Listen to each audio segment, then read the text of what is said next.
অসুস্থ আছেন তারা উপরে চেয়ারে বসবেন, আর যারা সুস্থ আছেন তারা নিচে বসবেন। কৃপাটা কিন্তু উপরে নয়, কৃপাটা হলো নিচে। আমার মহাপ্রভু ধুলায় গড়াগড়ি দিয়েছে। যদি উপরে কৃপা হতো তাহলে আমার মহাপ্রভু ধুলায় গড়াগড়ি কেন দিত? দিত না, তাহলে উপরে থাকতো। জীবকে তত্ত্ব শিখালেন, ধুলা দেওয়া গড়াগড়ি হয়ে যাবে পানির গড়ি। আর কমিটি আজকে এখানে সবাইকে আসতে হবে, ধুলায় গড়াগড়ি দিতে হবে। যারা দাঁড়িয়ে আছেন তারা এসে বসে পড়ুন, কারণ কীর্তনে দাঁড়িয়ে শুনতে নেই, শ্রবণ ভালো হয় না। দাঁড়ালে দারোয়ান হওয়া যাবে,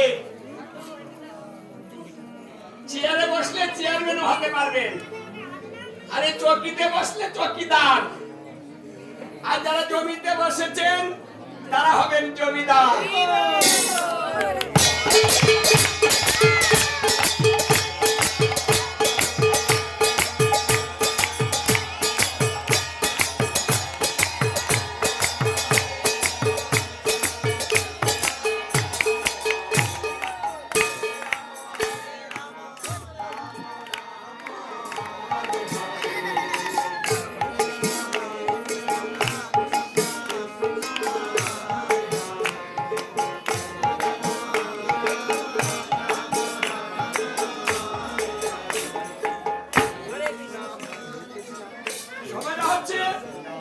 আরতির সময় গোপাল গোচারণে গিয়েছে, সন্ধ্যায় বাড়ি ফিরেছে।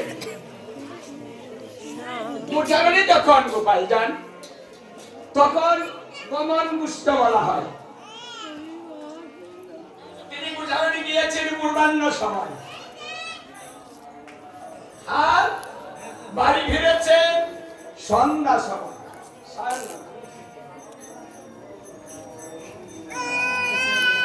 এটাকে বলা হয় কি বড়াইতেছে। একটা হলো গমন গুষ্ট, একটা হলো উত্তর গুষ্ট। তাহলে গুষ্ট হলো কয়টা? দুটা।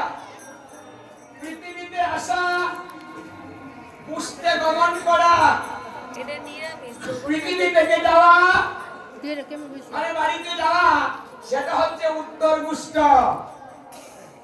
এই জন্য শ্রীকৃষ্ণ গুষ্ট লীলায় এই তত্ত্বটা শিক্ষা দিলেন। উনি গুষ্ট লীলা কেন করলেন? বুঝতে গেলে কি হয়?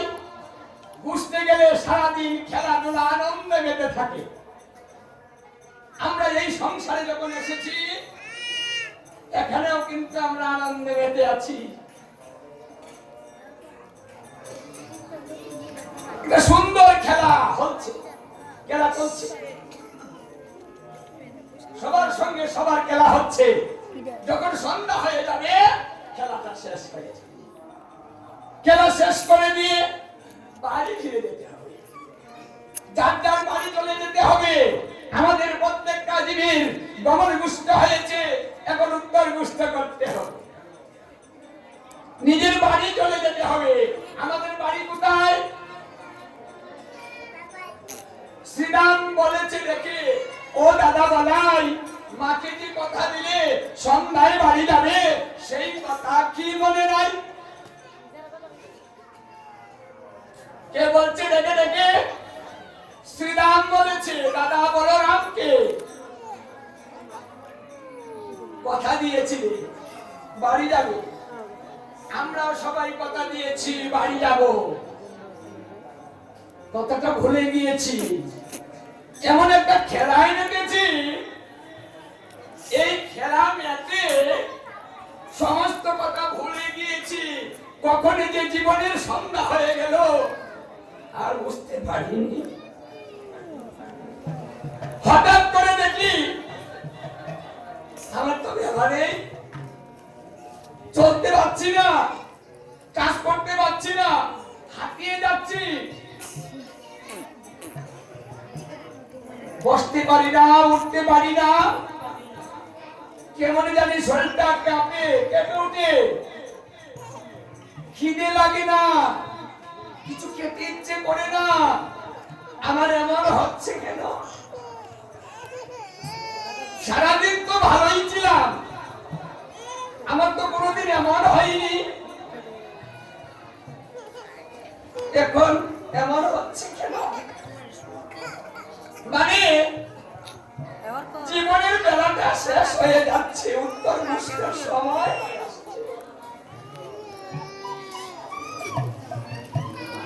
সিঙ্গেল দিচ্ছে দেহ। ওরে অবুঝ, আনন্দে মেতে আছিস, কোথায় তোর সময় চলে গেল তুই বলতে পারছিস না। যাদেরকে আপন ভেবে এই আনন্দটা করছিস, এই দেহটা যখন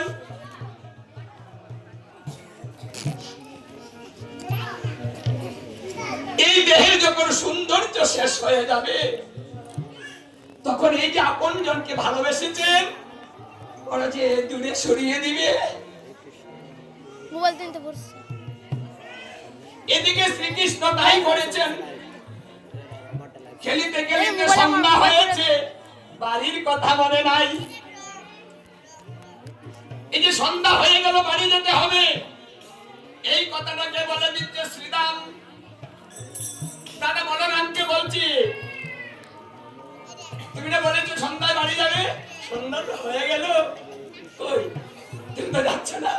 হ্যাঁ, আমাদের সন্ধ্যা হয়ে গেল, কই কই আরো ভাবছি না তো, যেতে হবে যেতে হবে, প্রস্তুতি নিতে হবে, কই নিচ্ছি না তো, এখনো হুঁশ হলো না, এখনো বুঝতে পারলাম না এই সাদের সংসার আমাকে কি দিয়েছে, এখনো হিসাবটা মিলাতে পারলাম না। ক্ষণিকের জন্য দুঃখ হয়, কষ্ট লাগে, সংসারটা ছেড়ে দিব, ভালো লাগে না। আগে জানলে সংসার করতাম না, কেন করলাম সংসার?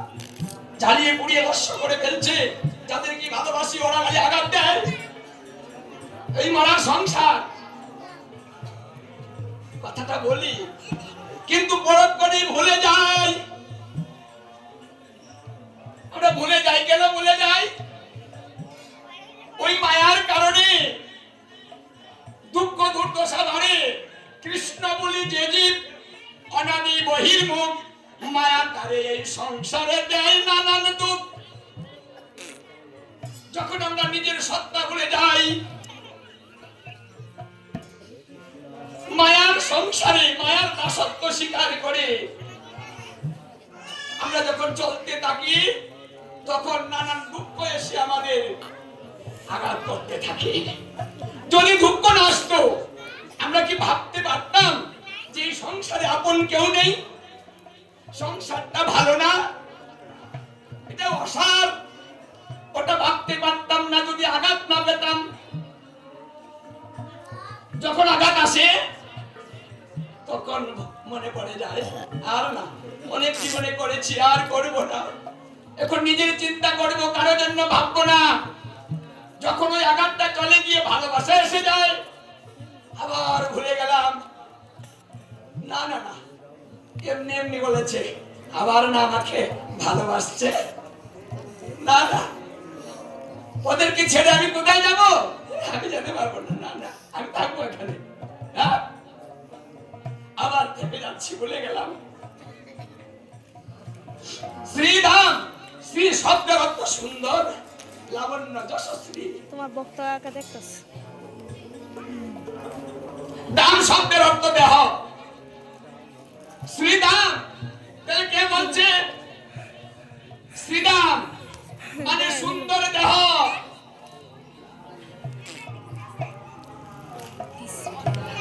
এই সুন্দর দেহ থাকিতে থাকিতে নিজের বাড়ি চলো। যদি সুন্দর দেহটা চলে যায়, তুমি তো বাড়ি যেতে পারবে না, একা একা তো চলতে পারবে না। আজকে একজন এসেছে, চলতে পারে না, দুজনে ধরে নিয়ে এসেছে, এসে এখানে বলছে অনেক অপরাধ করেছি, গোবিন্দের জন্য কিছু করতে পারিনি, একটু আশীর্বাদ করে। আমি যেন এখন তাড়াতাড়ি চলে যাই। বাহ, কিছু তো করতে পারিনি, তাই এখন তাড়াতাড়ি চলে যেতে চাই।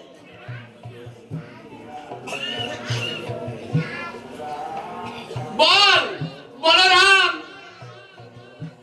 বলরাম, যার দেহে বল আছে, রাম আনন্দদায়ক শব্দ, যার দেহে শক্তি আছে, বল আছে, আনন্দ করিতে পারে, যার দেহে শক্তি নাই, বল নাই, তার আনন্দ নাই। এই দেহটা সুন্দর চলে গেলে, বলটা চলে গেলে আর আনন্দ থাকে না, কারণ কেউ ভালোবাসে না, কেউ দেখতে পারে না, আগের মতো ডেকে কাছে নেয় না, একটু ভালোবেসে কিছু দেয় না, মোবাইল দিয়ে দূরে কোন ডাকলে আসে না, এই যে এমন হয়ে যায়। তাই বলছে বলরামকে, এই দেহে বল তাকিতে তাকিতে নিজের বাড়ি চল, নাহলে যে বাড়ি যেতে পারবি না।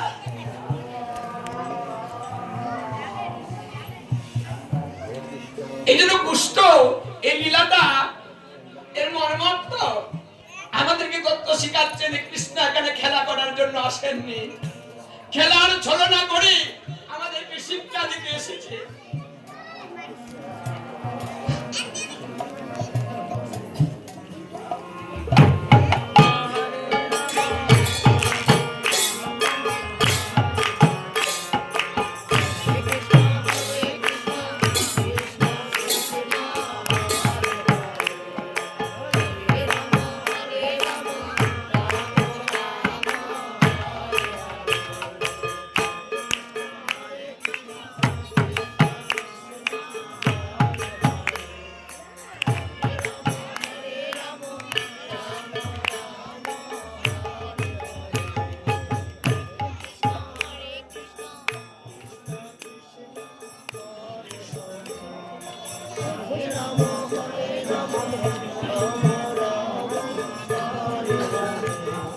এবার বাড়ি যাওয়ার পালা।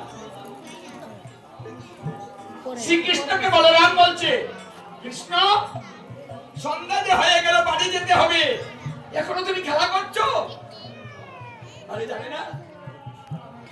মানা অপেক্ষা করে বসে আছে, আমার বাচ্চা কখন আসবে, সন্তান কখন আসবে, কখন তার মুখ মাধুরী দর্শন করব, চলো চলো। তখন শ্রীকৃষ্ণ কি করেন, ত্রিভঙ্গ ভঙ্গিম রূপং বেদুরন্তে গড়াঞ্চিতম গোপী মণ্ডলমধ্যস্থং সুবিতং শ্রীনন্দনন্দনম